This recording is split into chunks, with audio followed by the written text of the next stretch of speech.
como les decía, hoy vamos a arrancar con el capítulo de los puentes de la cultura y la comunicación, que es la temática justamente que abordamos en el primer capítulo del libro Itinerarios. Y bueno, la primera afirmación que nos convoca tiene que ver con que nuestras comunidades están conformadas, están integradas por sujetos gregarios, es decir, nosotros somos sujetos que tenemos la tendencia a agruparnos, necesitamos del otro, ¿sí? Nosotros somos seres que elegimos, pero al mismo tiempo que necesitamos vivir en comunidad, somos seres sociales que generamos permanentemente interdependencias, nos necesitamos los unos a los otros, ¿sí?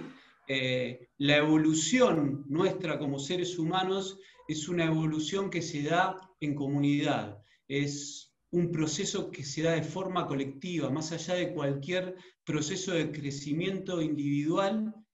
Los crecimientos que tenemos nosotros en tanto sociedades son crecimientos colectivos, por eso hablamos de la interdependencia. Nos establecemos en grupo, como les decía antes, porque somos seres sociables, ¿sí? Desde los tiempos más remotos, todos los seres humanos se congregaron en grupos, ya fueran familias, ya fueran tribus, clanes, aldeas, pueblos, ciudades, ¿sí?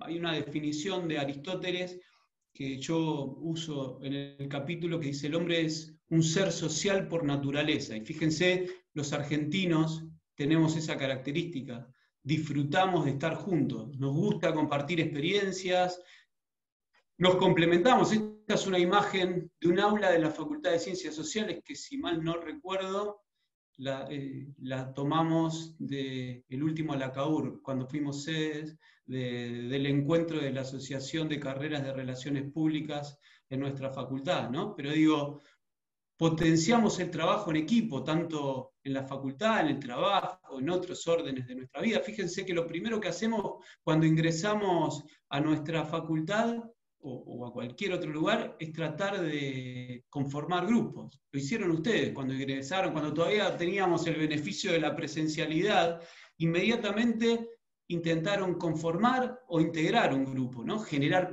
pertenencia, buscar identidad. Nosotros decimos que somos una comunidad universitaria, que la Facultad de Ciencias Sociales de la universidad nos genera pertenencia y al mismo tiempo nos otorga una identidad determinada.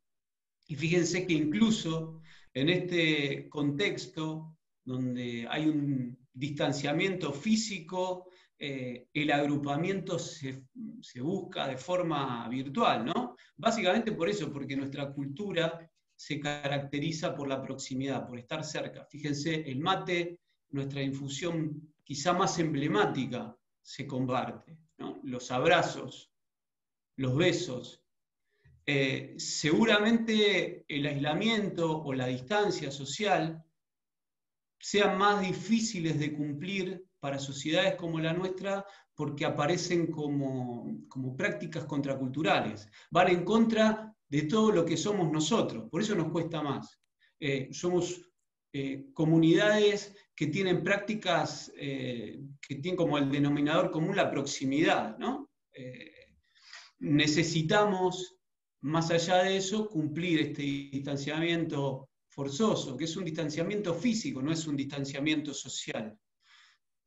Como miembros de cualquier agrupamiento social, permanentemente participamos de un proceso que es comunicacional, en el que comprendemos y en el que compartimos determinadas referencias, ¿no? Y entonces nosotros nos construimos, podemos decir que nos construimos como seres simbólicos, básicamente porque para participar de forma efectiva, para participar de forma efectiva en los procesos de socialización, necesitamos justamente interpretar los significados, ¿sí? Necesitamos saber, por ejemplo, qué significa una palabra, necesitamos interpretar un gesto, necesitamos interpretar una señal, necesitamos interpretar si en una frase hay ironía, si hay sarcasmo, si hay veracidad, ¿no? Si hay mentira.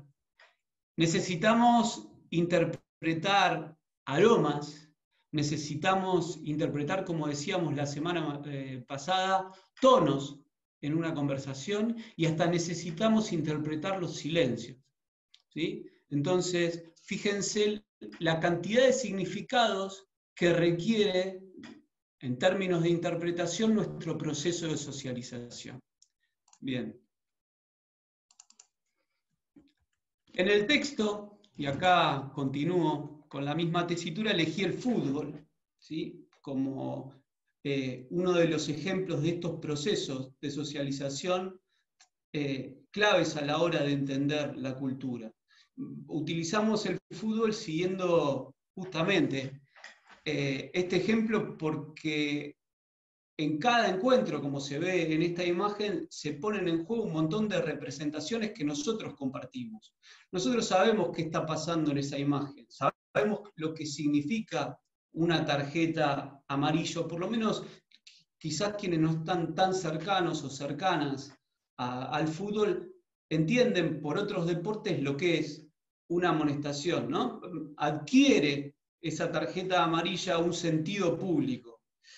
Y también elegimos al fútbol porque, como dice Pablo Alabarces, en Cuestión de Pelotas, un ensayo muy interesante que aborda de forma sociológica el fenómeno del fútbol, dice justamente que se trata del fenómeno de comunicación más importante del mundo, ¿no? El fenómeno de comunicación de masas más importante del mundo.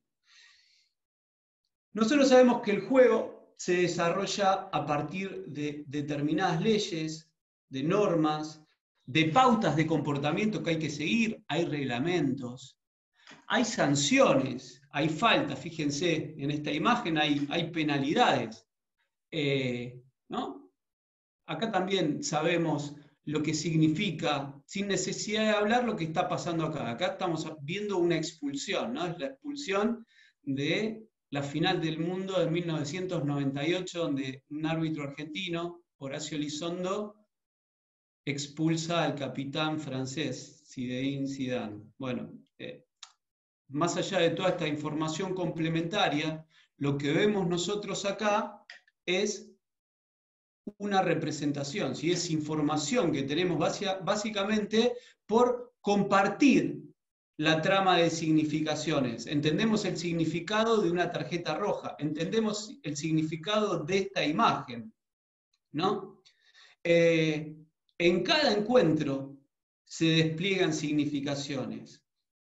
¿Qué queremos decir con esto? Estamos hablando de acciones, de gestos individuales, pero también de gestos colectivos que tienen un sentido que es compartido, por un lado, por los protagonistas, los jugadores, los árbitros, los directores técnicos. Todos comparten ese despliegue de significaciones, pero también lo comparte el público, ¿no? Los aficionados, los espectadores. Y acá el despliegue de las banderas, lo que significa un hueco, ¿no? Un hueco en una tribuna. Fíjense, el hueco vacío de gente, la gente toda amuchada alrededor de ese agujero que queda y que parece que tuviera una barrera que es impenetrable, ¿no? Indicando que ahí va la barra brava y que nadie se puede meter. O en todo caso, nadie lo invade, la ausencia de gente, o que lo invadan son mensajes en sí mismos, ¿no? Ahí hay una amenaza, hay un mensaje casi amenazante de no te podés meter. En el caso que lo invadieran, también se está dando un mensaje. Entonces, las banderas colgadas con las leyendas para abajo comunican también cosas, ¿no? Hay una señal de protesta, hay un rechazo a algo está mal. El saludo de los jugadores al público, hay un juego de representación ahí, ¿no?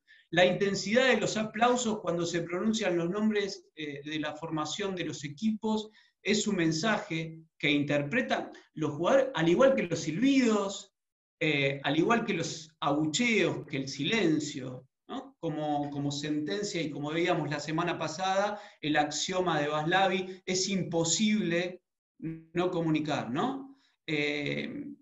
La comunicación entre los que están adentro de la cancha y los que están afuera del campo de juego es algo inevitable, ¿no? Los sueños, las plegarias, los llantos, el consuelo, el aliento, los cantitos, los dioses, ¿no? Los dioses del fútbol, las cábalas, los abrazos, son todos parte de un mismo fenómeno semiótico que está enraizado en la cultura argentina, ¿no? Las relaciones sociales, justamente, se construyen en base a una serie de elementos que intervienen en la cultura. ¿Qué es lo que nos deja en fútbol? Justamente todo esto que vimos va a alimentar esta afirmación que ustedes pueden leer a mí, ¿no? Que nuestras relaciones sociales se construyen sobre la base de un montón de normas, de creencias, de valores, de símbolos, de principios, de costumbres, que se van produciendo a lo largo de la historia, ¿sí? Constituyen la conducta social, constituyen la conducta colectiva, una conducta que es pública y que por supuesto adquiere y que va desarrollando el ser humano. ¿Sí? Digo, ahora vamos a hacer un recorrido justamente de todos los elementos que intervienen en la cultura. ¿Hasta acá estamos bien? ¿Se escucha bien? No hay ninguna dificultad técnica, por lo menos de la mayoría, ¿no? Háganme así y estamos bien. Parece que algunos están como con problemas de internet porque pusieron en el chat que se les cortaba, pero la gran mayoría creo que escuchamos bien. Bien. Así que, bien. Avante. Bueno. Es una hora, sabemos que después de las 4 de la tarde, en realidad después de las 3 de la tarde, porque hubo un corrimiento, el tráfico de internet empieza a saturar las bandas y la comunicación aparece más entrecortada. Bueno, haremos todo lo posible, ¿sí? Para cualquier duda nos vamos frenando. Continúo entonces, Luz. Les decía, digo, acá empezamos un recorrido por los elementos, ¿no?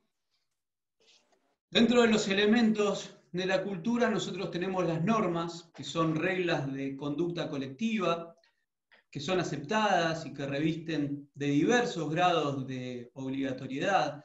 Pueden estar legisladas o no, ¿eh? Ojo, eso es importante. No necesariamente una norma requiere de estar legislada, ¿sí? Establecen lo permitido, establecen lo que está prohibido y por supuesto esas normas varían de una comunidad a otra. Fíjense, esta es una norma de comportamiento colectivo muy actual, ¿sí? Esta sí está legislada, acá aparece un decreto, podría no estarlo, ¿sí? De hecho, apareció la norma mucho antes de que se legislara, ¿sí? Se estableció como una norma de cuidado público y después, por supuesto, frente al incumplimiento, porque sabemos que hay normas y hay transgresiones a las normas en todas las culturas, ¿no? Frente al incumplimiento aparece un decreto, aparecen leyes.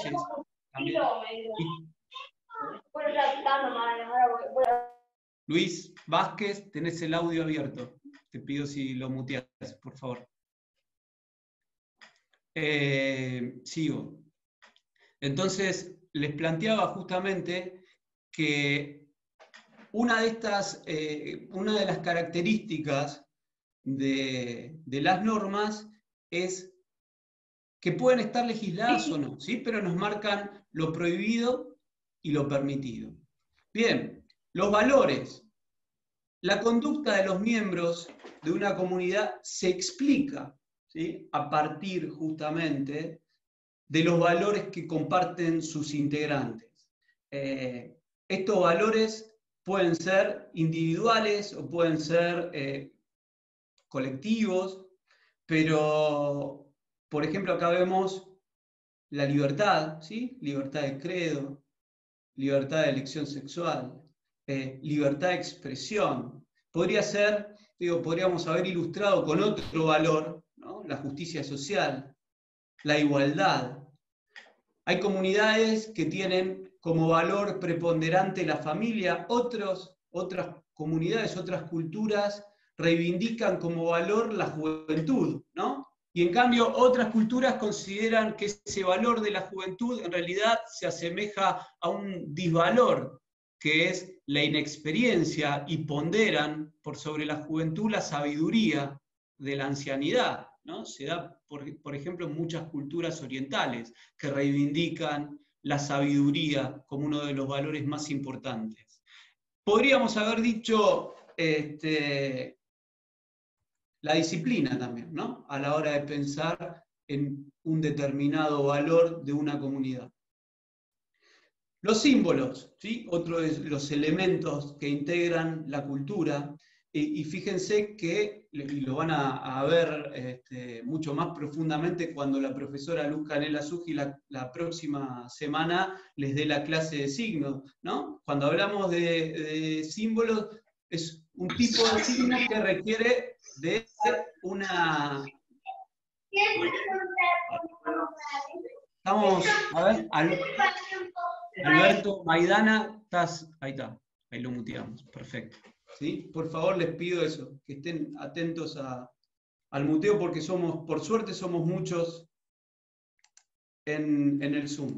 Bien, vuelvo. Les decía que los símbolos son un tipo de signos que son convencionales, requieren de un acuerdo, ¿sí? Que se compartan por todos los miembros de una comunidad. Y justamente estos signos permiten a nosotros, como parte de una comunidad, otorgar sentido a las acciones de la vida cotidiana, ¿no? Las palabras, las imágenes, hay acciones, hay gestos, ¿sí? Que tienen una carga simbólica, hay objetos con una determinada significación para las culturas. Fíjense, acá aparecen 4 símbolos. Podríamos haber elegido 4, incluso 4 que vayan en contra de estos, ¿sí? O que se encuentren en las antípodas. Estos son los que elijo yo, ¿sí? Son símbolos que elijo yo para ilustrar justamente esta clase. Y sobre todo para que ustedes tengan de referencia de qué hablamos con un elemento, cuando mencionamos un símbolo como elemento cultural. Las costumbres son actividades cotidianas, como dice ahí, ¿no? Que surgen espontáneamente y que necesitan de la práctica social para ser naturalizadas, ¿no? Que establecen básicamente los márgenes de lo que está bien y lo que está mal, de lo correcto y de lo incorrecto. Por ejemplo, comer con la boca cerrada, taparse al bostezar. Hoy decía a la mañana el eructo, ¿no? En unas comunidades es considerado como una grosería, una falta de respeto, y en otras culturas como un agradecimiento, ¿sí? Las creencias son esquemas de representación, son nociones sobre la realidad y hacen referencia a los sujetos, hacen referencia a los contextos, a la naturaleza, a la historia de una comunidad, al futuro de una comunidad. Fíjense, acá tenemos la celebración de la Pachamama, de la Madre Tierra, ¿no? Esto es una celebración enmarcada en una creencia, la creencia de la importancia que tiene la tierra a la hora de darnos todo, ¿no? De darnos la vida, de darnos el alimento, de darnos el hogar. Entonces se la reivindica, se la celebra, se le entrega a modo de ofrenda alimentos, bebida. Es un ritual regional que se está corriendo cada vez más, justamente, ¿no? Podría ser un rito religioso, podría ser un ritual pagano que hubiésemos elegido para ilustrar justamente lo que es una creencia. Los elementos que integran a una determinada cultura le otorgan identidad cultural a los miembros, a nosotros como integrantes. Nosotros tenemos como integrantes de una comunidad, de una cultura, tenemos determinadas creencias, determinadas costumbres, determinadas normas, valores, etc. Y al mismo tiempo marcan la alteridad, ¿no? La diferencia entre culturas y establecen diversidades, ¿no? Determinan la estructura de cada sociedad y producen modelos que son dinámicos porque pueden sufrir transformaciones en función de las necesidades sociales, de las variaciones de contexto. Dentro de una misma cultura puede haber modificaciones a lo largo del tiempo de una determinada creencia, de un determinado valor. Las normas pueden cambiar, ¿sí? Hay dinamismo, justamente. Bien, hasta acá, ¿cómo venimos? ¿Dudas, Luz? No. No, Bien. Nahuel tiene una duda entre la diferencia entre signos y símbolos, pero ya dijo que lo vemos la clase que viene. Sí, en este caso lo tenemos que tomar como un tipo de signo, ¿sí? Que es parte de una convención social, ¿no? De una construcción colectiva. ¿Sí? Por eso es importante. Nosotros tenemos que compartir esas significaciones como parte de la comunidad a la que pertenecemos, para poder entenderlas. Bien, sigo entonces. Pregunta Lourdes si los valores pueden ser individuales.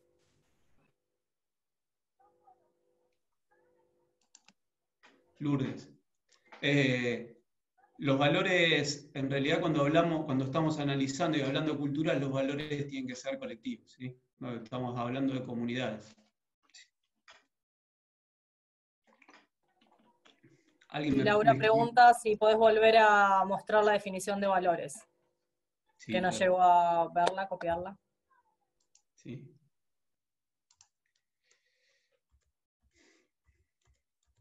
Uf. Básicamente es eso, ¿no? La conducta de los miembros de una comunidad se explica en gran medida por sus valores, ¿sí? No estás compartiendo. No, ya lo sé, ya lo sé. Pero lo estaba creando primero para no... Está bien. Ahí estoy. Ahora sí. Para no hacer el retroceso en público, me fui ahí. Ahí está. Pensá, ¿quién nos lo planteaba, Luz? Laura. Laura, bueno, justamente cuando hablamos de valores,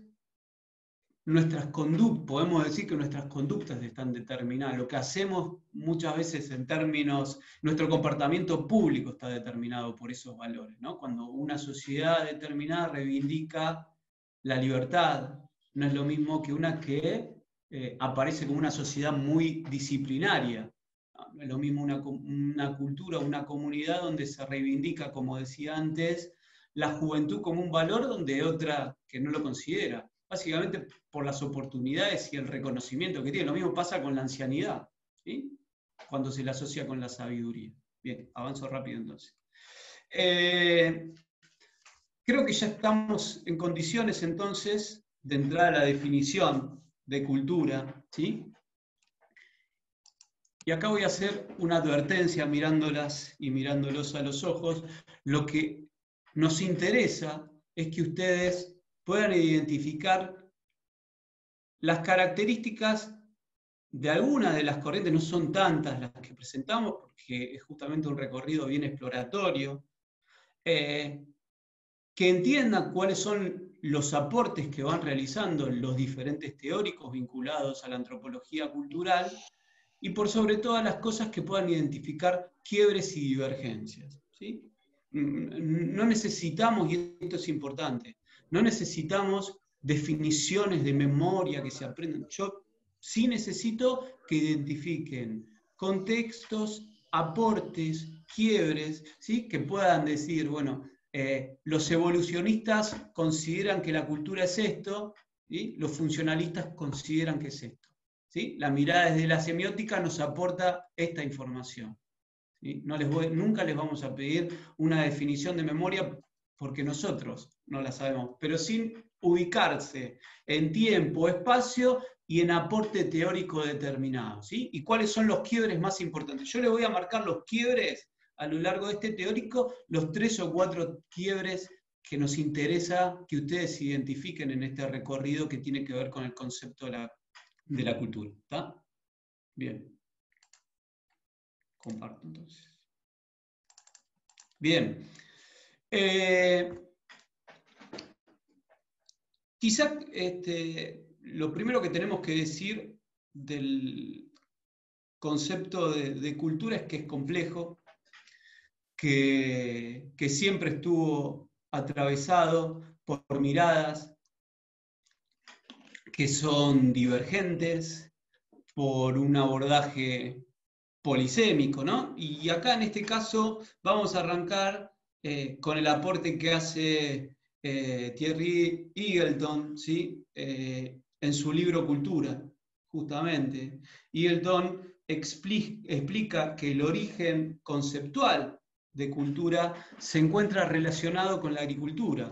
Fíjense que etimológicamente se asocia a la cultura del cultivo, a cultivar, al contacto del ser humano quizá con la naturaleza, con la tierra, y se lo aleja de lo oculto, ¿no? De las artes, de las prácticas cultas.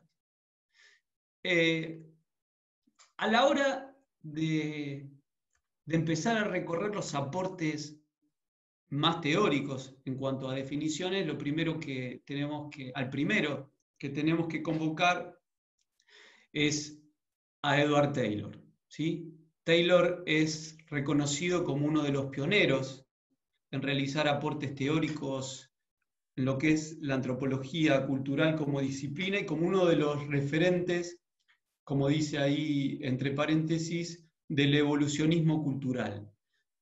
Taylor sostiene que la evolución de las civilizaciones pasa por tres grandes fases, ¿no? El salvajismo, la barbarie y la civilización, ¿sí? Esas son como tres grandes categorías donde va ubicando a las civilizaciones a partir de sus prácticas, sus comportamientos, sus rituales, sus formas de vida, ¿no? Las culturas justamente aparecen como entidades comparables, por eso elegí esa imagen. Y en una matriz de datos se vuelcan justamente las prácticas culturales de una determinada comunidad. Por ejemplo, la alimentación, la vivienda, los sistemas de parentesco, ¿no? Para dar tres ejemplos. Y el método comparativo que utiliza justamente Taylor permite clasificarlas en las fases que les mencioné antes.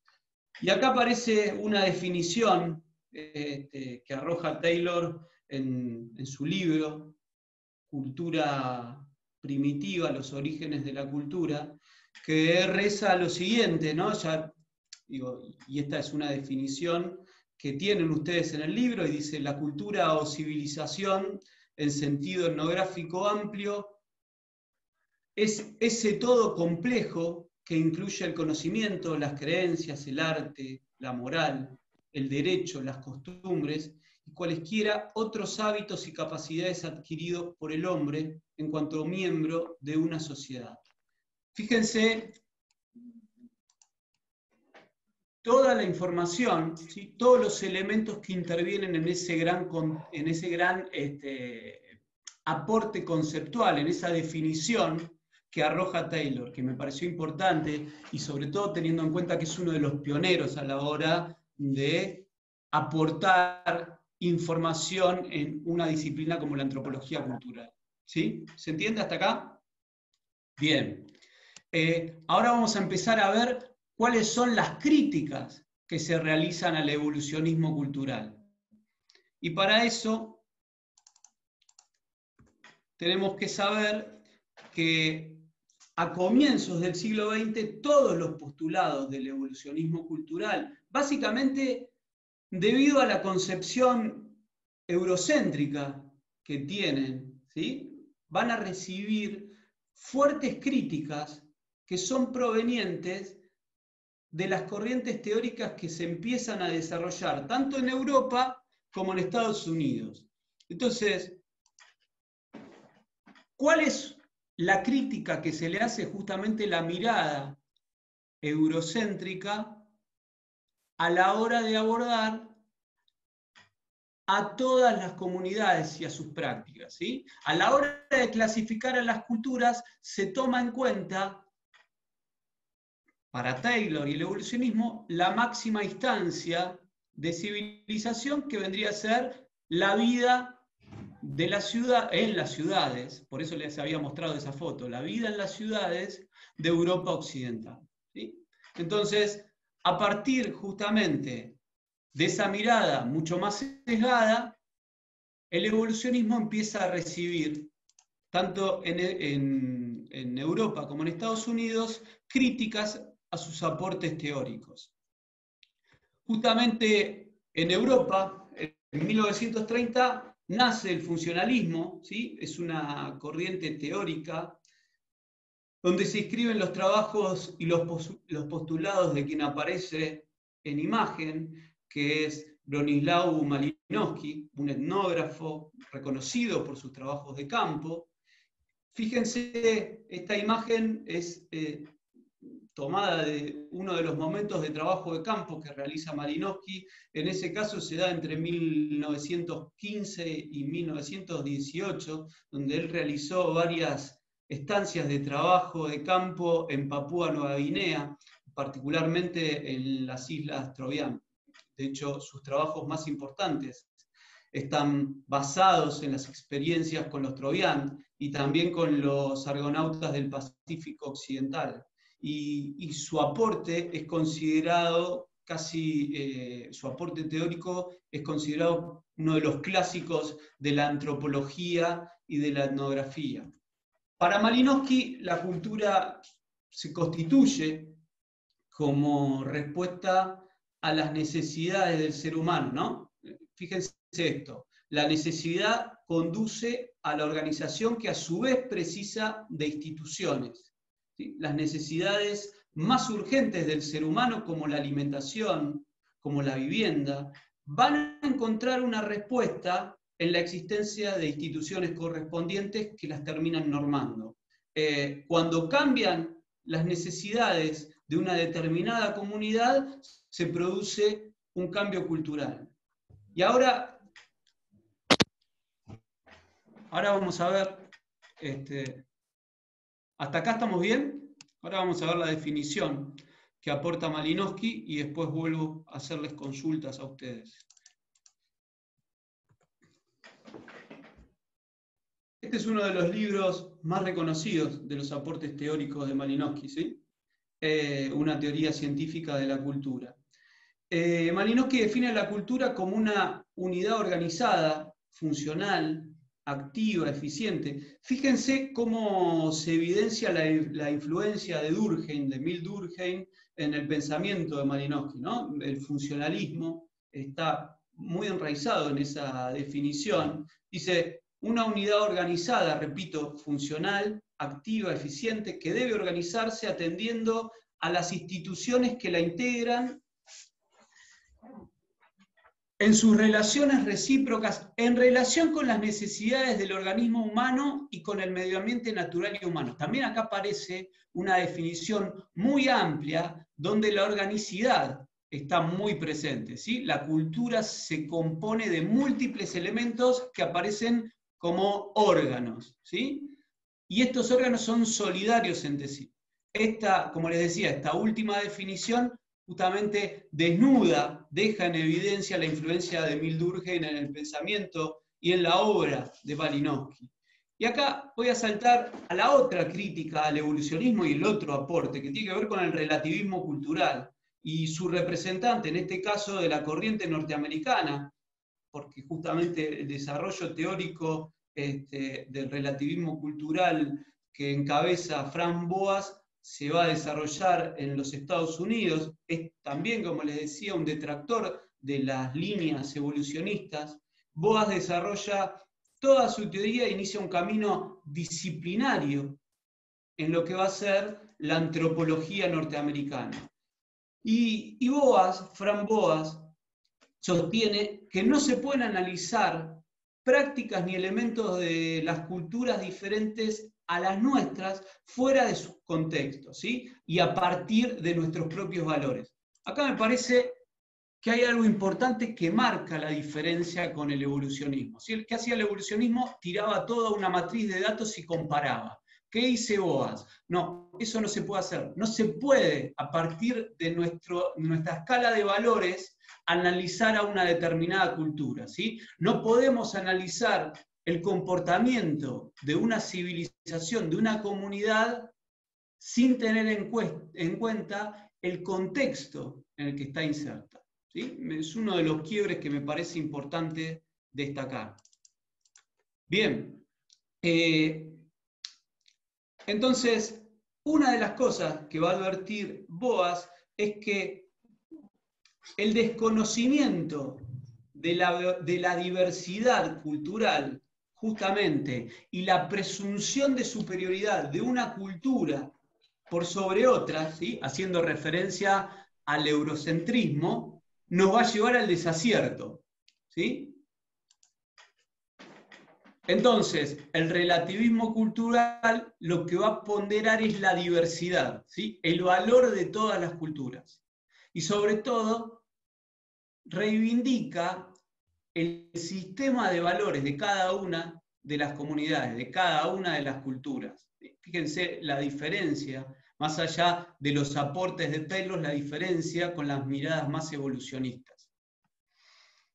Bien, seguimos.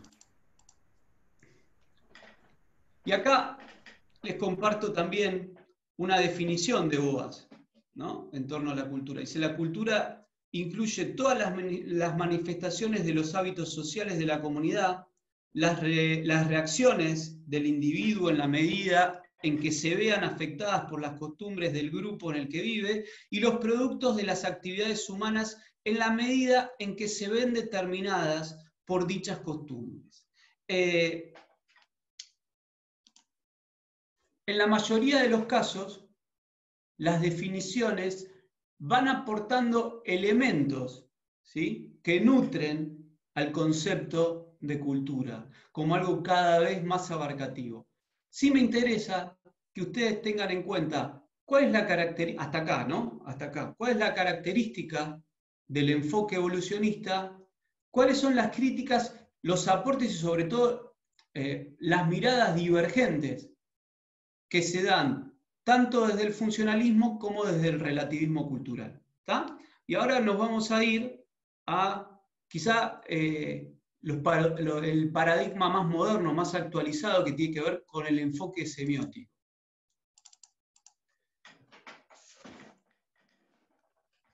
Estoy compartiendo, ¿no? Ven.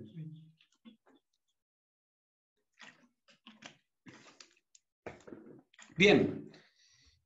El enfoque semiótico del análisis cultural está encabezado justamente por este señor, ¿sí? Que no hace mucho que falleció, bueno, por lo menos si se toma en consideración a los tres que lo anteceden en esta presentación, que es Clifford Geertz, ¿sí? Justamente un etnógrafo norteamericano. Es el principal referente de la antropología simbólica, es el responsable, como les decía antes, de un quiebre en el estudio de la cultura y uno de los teóricos más influyentes, por lo menos así lo considero yo, del siglo XX, y justamente lo que hace Geertz es plantear un quiebre porque se discute, pone en discusión el trabajo de campo, ¿no? El trabajo de campo que realizan tanto los investigadores, tanto los etnógrafos europeos como los norteamericanos en las antiguas colonias, en los pueblos exóticos, en los pueblos que se consideran estos etnógrafos como primitivos, con perspectivas, como decíamos antes, etnocentristas, ¿sí? Era como si los antropólogos, con la sola presencia, por estar justamente compartiendo con esas comunidades, estuvieran diciendo, yo que pertenezco a otra cultura, vengo a analizar, a tratar y a tratar de entender, por sobre todas las cosas, estas cosas raras que hacen ustedes, ¿sí? Geertz rompe con la visión estratigráfica, es un concepto que ahora les voy a explicar, de las corrientes clásicas de la antropología. Hablamos de visión estratigráfica porque estas corrientes clásicas consideran al ser humano como alguien envuelto en capas, en estratos, por eso estratigráfica, ¿no? Una capa biológica, otra psicológica, otra social, otra cultural, ¿sí? Y se lo debía analizar por capas, ¿no? En un sentido más natural, más social, más político, más cultural, etc. Y dice que tener una mirada mucho más integral, ¿sí? Que el hombre no está justamente dividido en niveles. Y justamente habla del hombre, del ser humano, como un ser simbólico. ¿Y por qué somos seres simbólicos? Lo empieza a explicar a partir del concepto de cultura. Dice, el concepto de cultura que propugno es esencialmente un concepto semiótico. El hombre es un animal inserto en tramas de significación que él mismo ha tejido, y dice, considera que el análisis de la cultura ha de ser por una ciencia que interprete esas significaciones. Y acá me voy a detener y les voy a explicar. Digo, cuando él habla de que somos seres que conformamos una trama de significación que nosotros mismos creamos, lo que está diciendo justamente que todo lo que nos rodea, todo el mundo que nos rodea a nosotros en este momento, es una creación nuestra como comunidad, ¿sí? Las palabras, los medios de comunicación, la vestimenta, las leyes de tránsito, todo absolutamente nos transforma a nosotros como los seres humanos que somos, y al mismo tiempo como seres simbólicos capaces de crear y de compartir. Sin esa cultura, sin esas tramas de significación, nosotros no somos nada. Y sin nosotros, la cultura y al mismo tiempo las significaciones no existirían. Por eso hablamos de una interdependencia, ¿sí?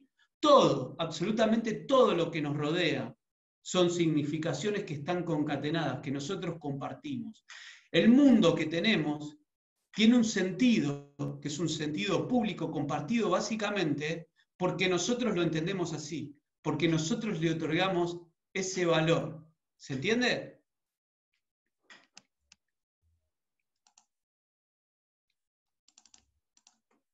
Bien. Fíjense que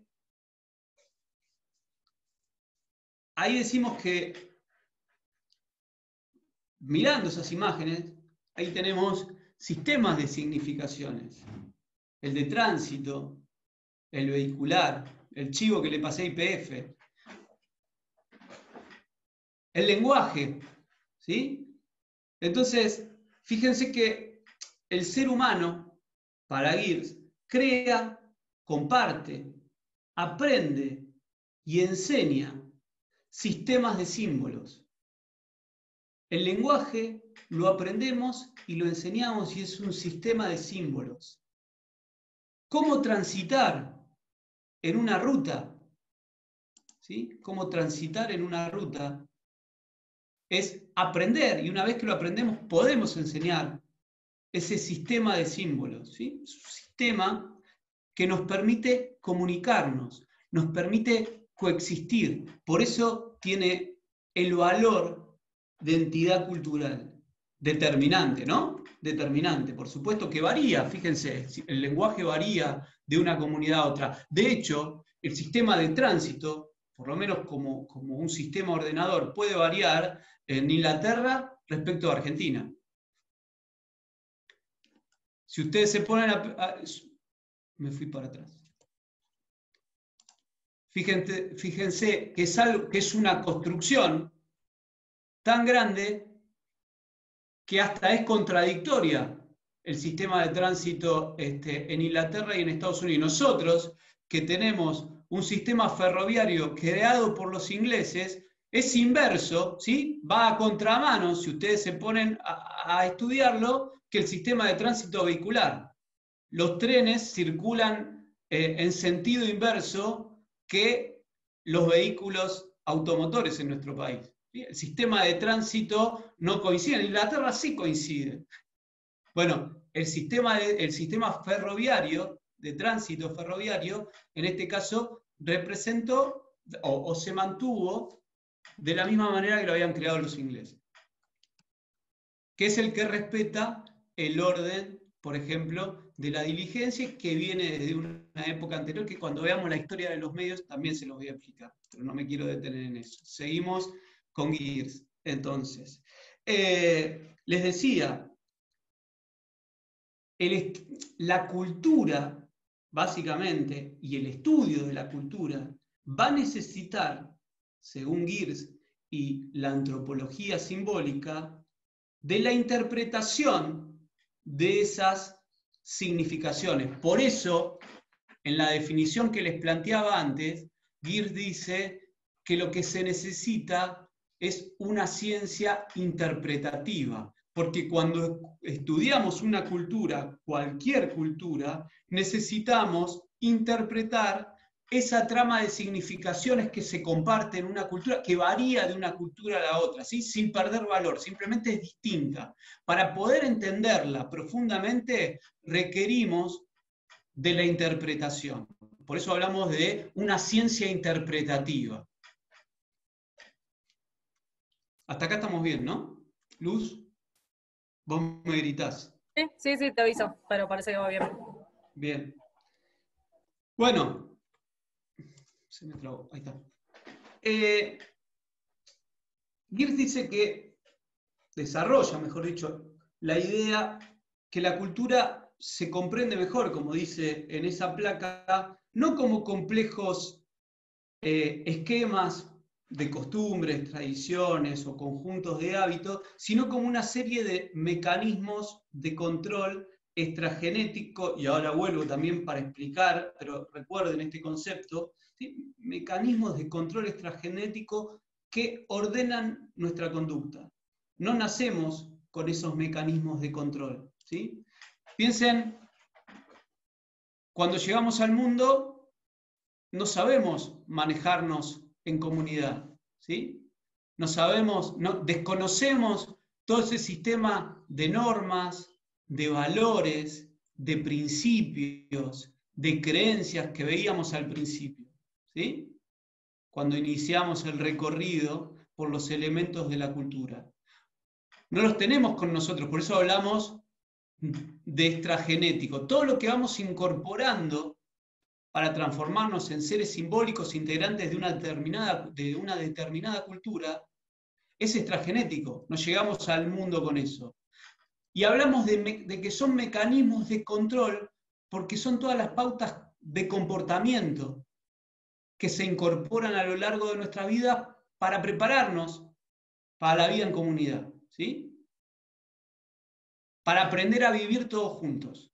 Y esto tiene que ver con el lenguaje, tiene que ver con la vestimenta. Aprendemos a utilizar cubiertos.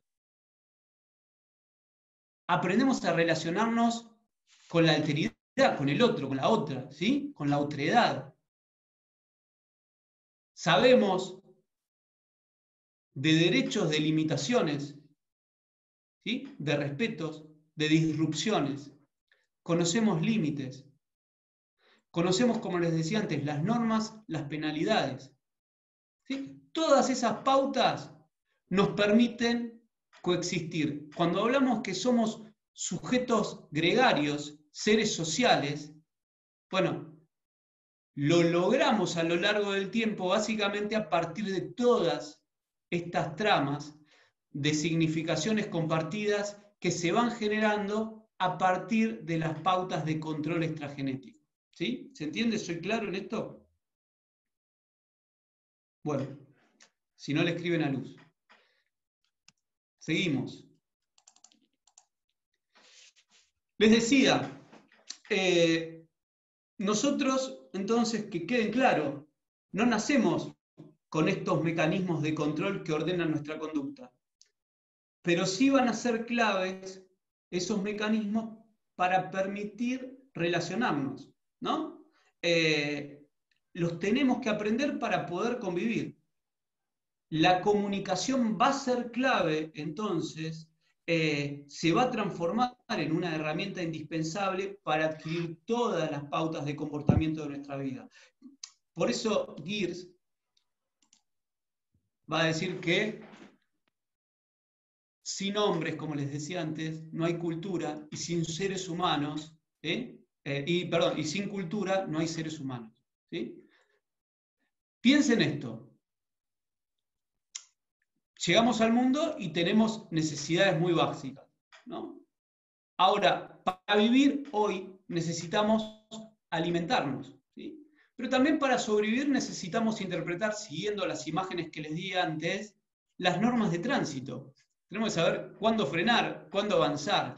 Tenemos que entender, siguiendo la imagen del fútbol, que en una cultura como la Argentina, siguiendo el ejemplo del fútbol, perdón, en una cultura como la Argentina, ir a una hinchada con la camiseta del equipo rival puede costarnos la vida, ¿sí? Y eso tiene que ver con pautas de control extragenético, los incorporamos, sabemos los riesgos, de la misma manera que hay otros riesgos que aparecen en otras comunidades. Bien. Entonces, vamos a pasar a un semiólogo. Sí. Quizá uno de los semiólogos más importantes de los últimos años, Umberto Eco, ¿no? También, no hace mucho que falleció Eco. Nos van dejando. Umberto Eco, les decía, es otro de los referentes del abordaje semiótico de la cultura, complementa en el capítulo La mirada de Clifford Geertz. Va a abordar, en este caso lo vamos a usar para abordar la cultura en relación con la comunicación. Para Eco, la cultura, o mejor dicho, en la cultura, cada entidad puede convertirse en un fenómeno semiótico, ¿sí? Un fenómeno que puede ser analizado a partir de la semiótica. Las leyes de la comunicación son las leyes de la cultura. Fíjense que casi los vuelve conceptos indisociables, ¿no? Como si fueran lo mismo, o que no lo mismo, pero sí interdependientes. La cultura puede ser enteramente estudiada bajo el punto de vista semiótico, nos va a decir, y al mismo tiempo habla de todos los aportes de las ciencias de la comunicación para el análisis cultural, ¿sí? Entonces, esto nos da el pie para empezar a recorrer la relación entre cultura y comunicación, que es la que se desarrolla en la última parte del libro.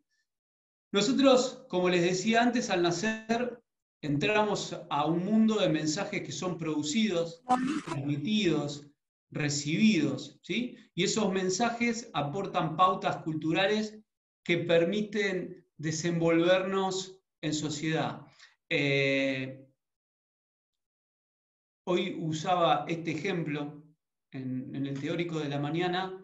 Lo primero que hacemos cuando llegamos a este mundo es un acto de comunicación. El llanto es un acto de comunicación. El llanto de un bebé, de una bebé, se transforma en un acto de comunicación que va teniendo diferentes significaciones, ¿sí? Que nosotros interpretamos. El llanto es frío, el llanto es hambre, el llanto es miedo, el llanto es soledad, ¿sí? El llanto es cambiarme los pañales.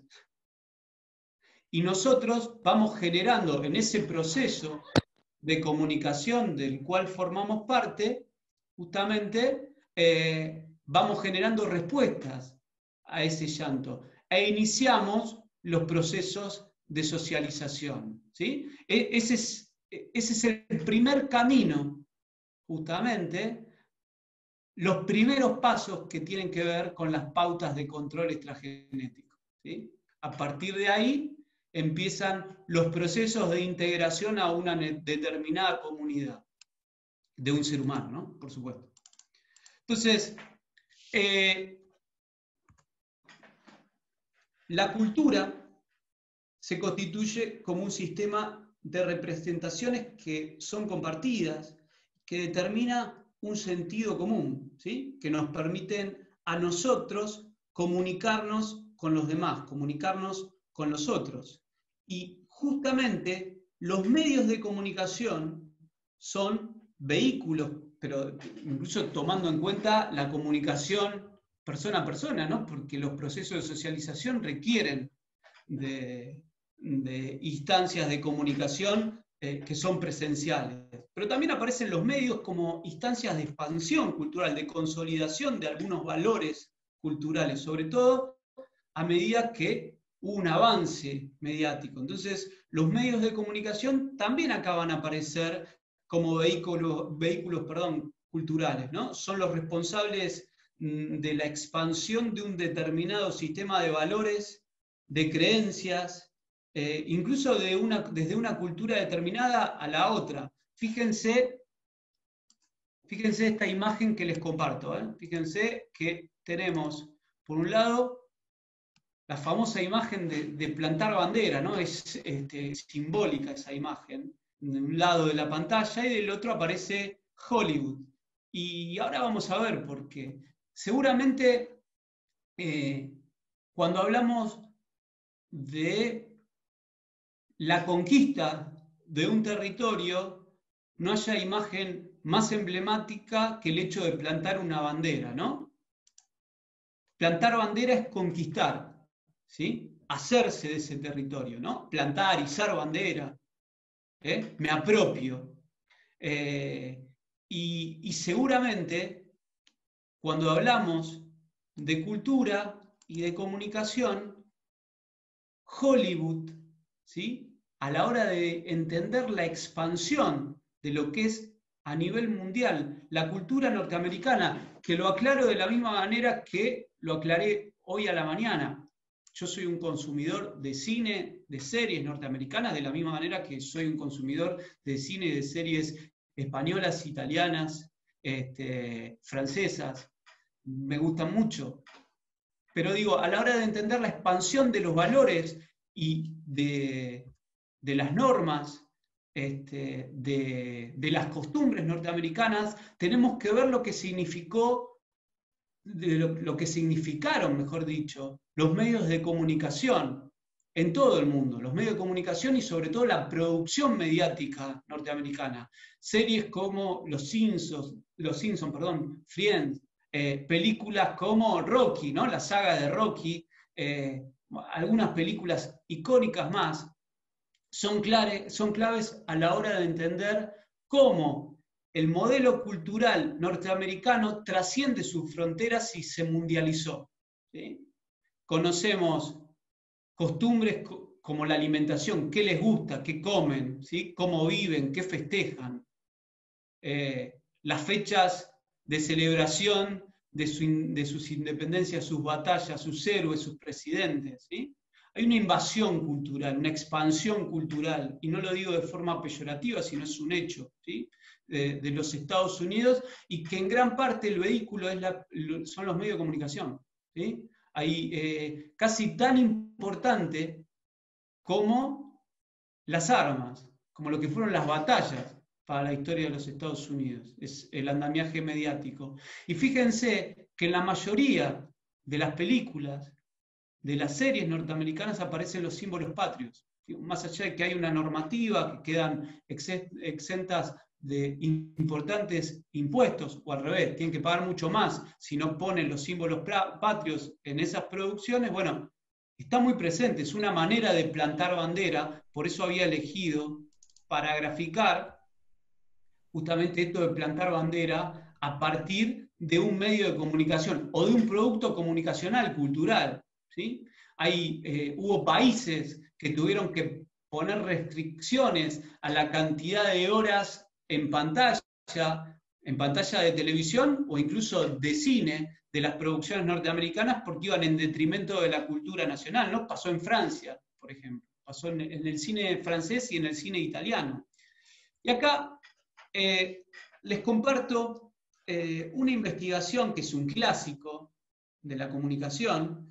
En 1972 salió a la luz este libro para leer al Pato Donald, escrito por el argentino Ariel Dorfman y por el belga Armand Matelar, ¿sí? Y la preocupación central de esta obra es el corpus literario, por denominarlo de alguna manera, de las historietas producidas por la empresa Walt Disney, sobre todo para el mercado latinoamericano.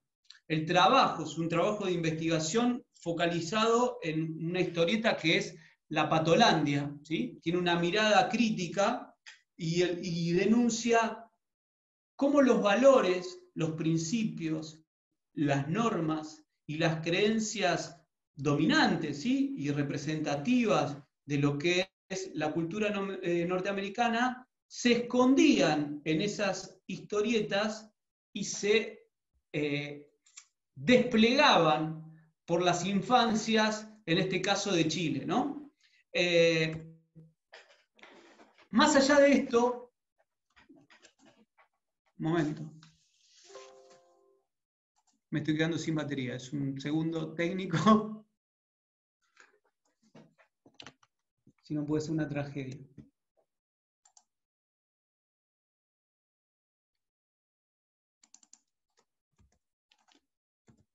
Ahí está. Estamos, comparto pantalla, ¿no? ¿Luz? Sí. Bien, les decía, ¿no? Este es el libro de cómo leer al Pato Donald, ¿no? Que, como les decía antes, tiene el foco en denunciar los valores, los principios dominantes que escondían estas historietas de la empresa Disney.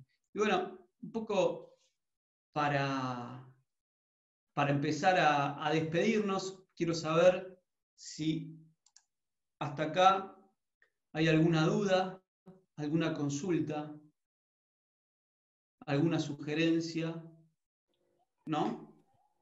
No, había algunas preguntas, pero las fuimos contestando por el chat. La última acotación de Manuel Romero dice: es tan diversa la moral cultural en cada región. La cultura norteamericana trata de que la adopten otras naciones, mientras que la cultura asiática tiene mal vista a quienes usan su ropa por apropiamiento cultural. Sí. A ver, ¿quién lo dice? Emanuel. Emanuel. Sí, Emanuel. De hecho, a ver,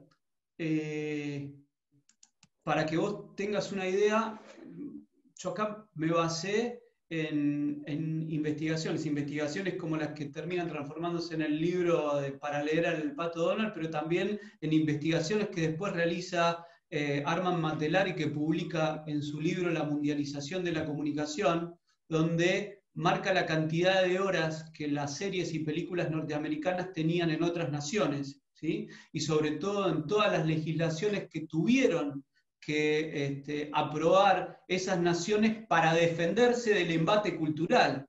Y nosotros sabemos, hoy digo, me pasa a mí, los que conviven con nenes chiquitos en sus casas, saben que cada vez más los nenes en los primeros años hablan en neutro, te empiezan a hablar de tú, ¿no? Cómo los invade un lenguaje que no es el que hablamos nosotros, por lo menos no es el castellano argentino.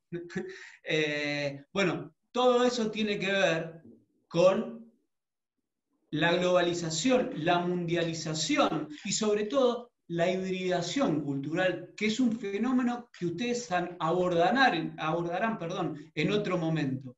¿Sí? Pero tiene que ver con eso, con fusión cultural que aparece en la comida, en las artes, en la vestimenta, en las celebraciones. En nuestro país se celebra Halloween, se celebra San Patricio, ¿no? Y recién hablábamos de la Pachamama como un ritual que cada vez aparece como más postergado. Y es un ritual mucho más cercano a nosotros, ¿sí? Que un San Patricio o un Halloween.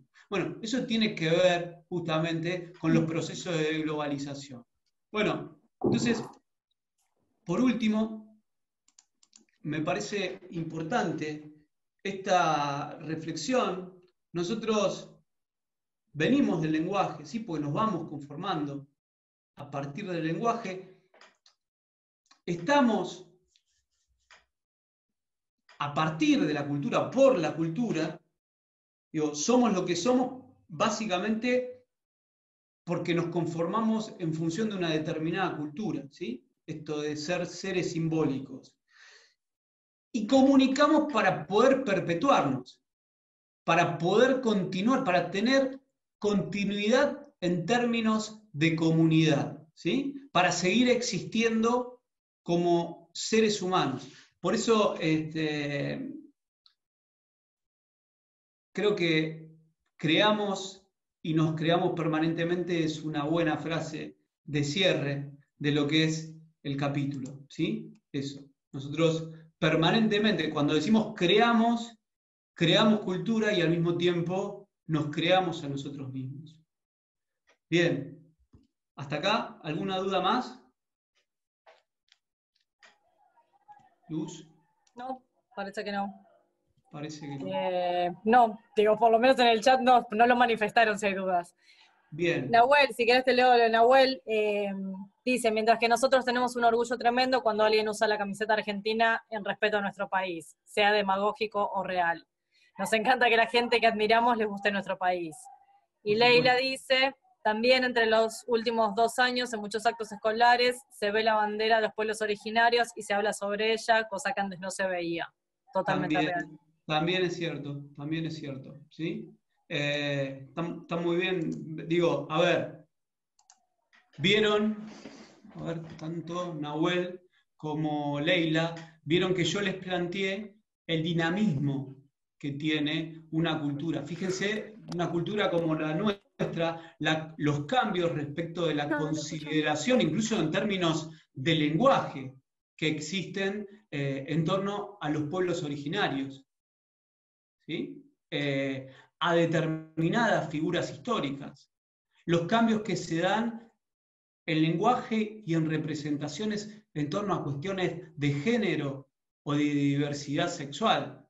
¿Sí? Eso habla de un dinamismo cultural que aparece en nuestra comunidad y se puede replicar en otras, ¿sí? Se puede estar dando en otras. Quizá en otras se dio en otro contexto, están más evolucionadas, otras están muchísimo más retrasadas respecto a determinados derechos, ¿sí? Pero digo, cuando hablamos de cultura hablamos de un montón de elementos y sobre todo de un montón de significaciones que son dinámicos, van variando a lo largo del tiempo. A ver, Luz. Entonces, esto de